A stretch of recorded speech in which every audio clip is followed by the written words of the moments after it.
नमस्कार। मैं डॉक्टर मनमोहन सेन, सह आचार्य संस्कृत, राजकीय महाविद्यालय बहरोड। आज हम बीए पार्ट द्वितीय संस्कृत विषय के द्वितीय प्रश्न पत्र के अंतर्गत छंदों का आगे अध्ययन करेंगे। जैसा कि पिछले व्याख्यानों में आपको अनेक छंदों का अभ्यास कराया गया, उसी प्रकार से आज का विषय है शार्दूल विकृतम छंद। शार्दूल विकृतम छंद का लक्षण जो विशेष रूप से प्रचलित है वो है सूर्यास्वर यदि मैं सदहु सतगा शार्दूल विकृतम। और जैसा कि पूर्व व्याख्यानों में आपको लक्षण में ही जो लघु गुरु और जो गण और जो वर्णों की संख्या है वह सिद्ध करके बतलाई गई, उसी प्रकार शार्दूल विकृतम छंद के लक्षण में भी इन समस्त गणों का और वर्णों का संकेत किया गया है, उसका अपने को अभ्यास करना है।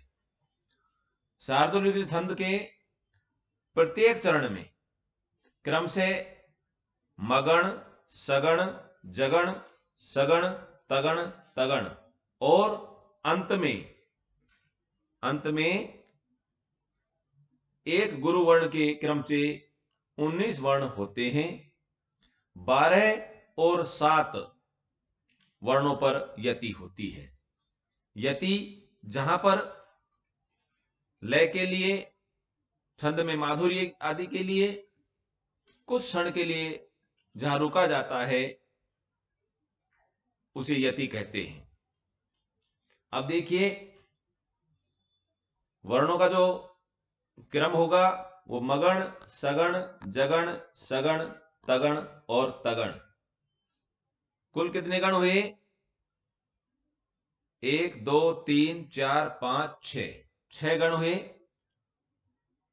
तो 6, एक गण में 3 वर्ण होते हैं, 6 3 18 और अंत में एक गुरु वर्ण बच जाता है, शेष रहता है। तो 18 और 1 19, कुल वर्णों की संख्या हुई अपने इसमें 19। अब आप देखिए, आपको इनके चिन्ह लगाने का जो तरीका है वो आपको पहले बतलाया गया है। सु गुरुवर्ण है, या गुरुवर्ण है और स्वई यह भी गुरुवर्ण है। इन 3 वर्णों का जब हम समूह बनाते हैं तो ये जो हमने पहले आपको ये माता राज भान सलगम ये जो सूत्र बतलाया गया था गण बनाने के लिए, याद करने के लिए, मा ता और रा ये तीनों गुरुवर्ण हैं। इसलिए आपको यहां पर भी तीनों गुरुवर्ण दिखाई दे रहे हैं। तो क्या हुआ? ये हुआ मगण। ठीक है। ऐसे ही फिर कौन सा गण आना चाहिए? सगण, से लेकर से ले गए गम सलगम। तो से ले लघु लघु है दोनों, और गम का आगे जो अनुस्वार मानिए या संयुक्ताक्षर मानिए तो ये गुरु वर्ण हुआ। तो ये इस क्रम से ये यहां पर आपको वर्ण दिखाई दे रहे हैं, लघु लघु और गुरु। इन 3 वर्णों का जो समूह बना, ये बना, ये आपका सगण बना। फिर 3 वर्णों का समूह देखिए,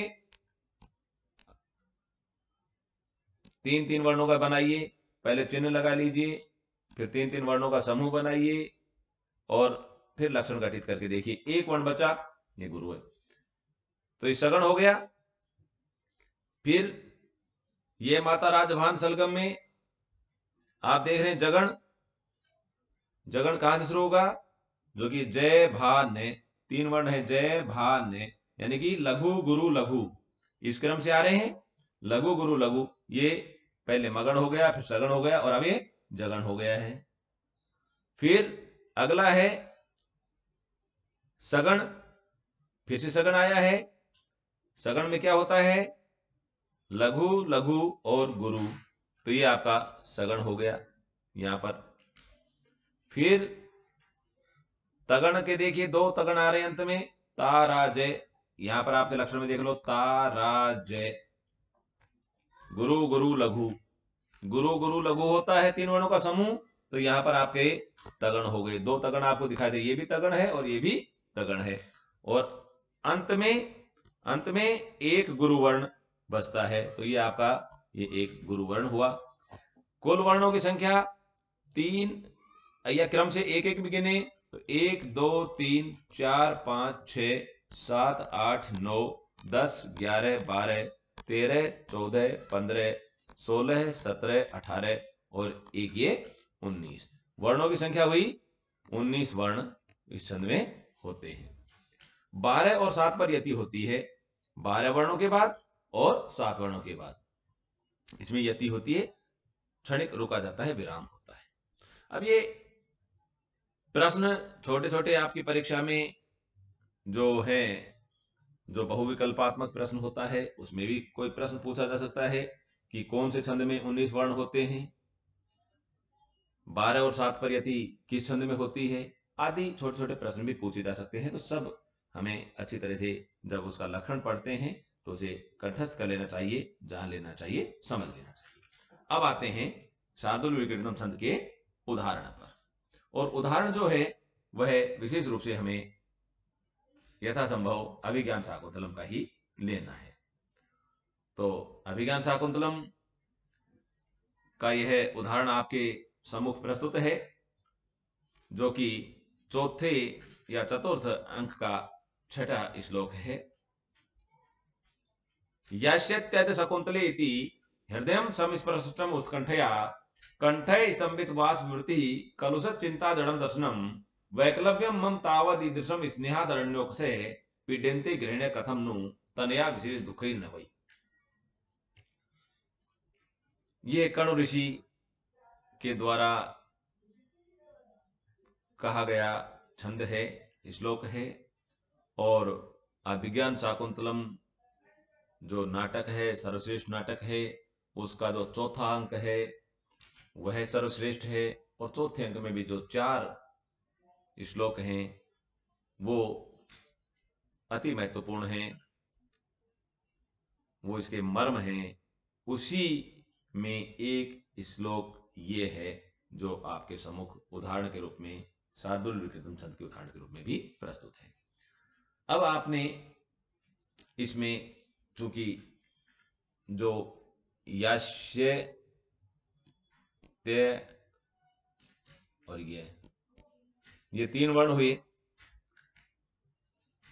अब या गुरु है, यह भी गुरु है कि संयुक्त अक्षर हो रहा है, और उससे अगला यह भी गुरु है क्योंकि वह भी संयुक्त अक्षर से पूर्व है।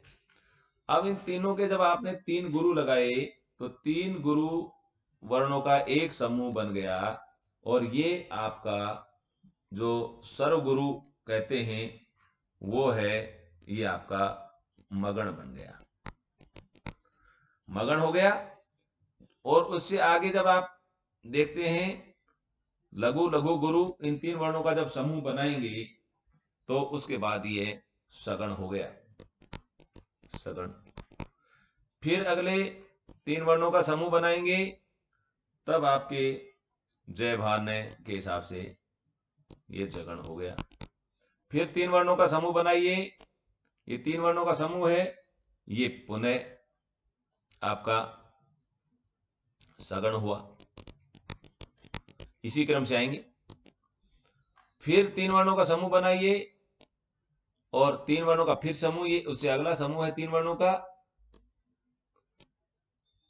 ये 2 तगण आते हैं, तगण, और ये भी आपका तगण हुआ। अब एक वर्ण अंत में बचता है, ये गुरु वर्ण है। अब इसके अच्छे से लक्षण के हिसाब से देख लीजिए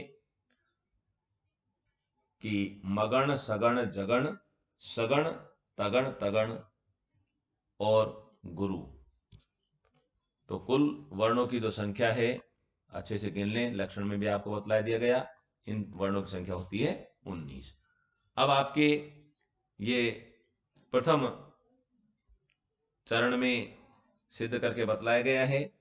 आप घर पर अपने कॉपी पेन लेकर के निरंतर ये जो दूसरा वाला चरण है, तीसरा चरण है और ये चौथा चरण है, इन चारों चरणों में इसी तरह से लघु गुरु आदि का चिन्ह लगाएं, गण का निर्माण करें, वर्णों की संख्या गिनें और निरंतर अभ्यास करें। लक्षण में जो बतलाया गया है उसी में से जो लघुत्रात्मक या बहुविकल्पात्मक आदि छोटे छोटे प्रश्न भी पूछे जा सकते हैं, उनका भी आप अभ्यास करें, उनको कंठस्थ करें। और जितना अभ्यास करेंगे उतना ही आप छंदों में निपुण होंगे। धन्यवाद।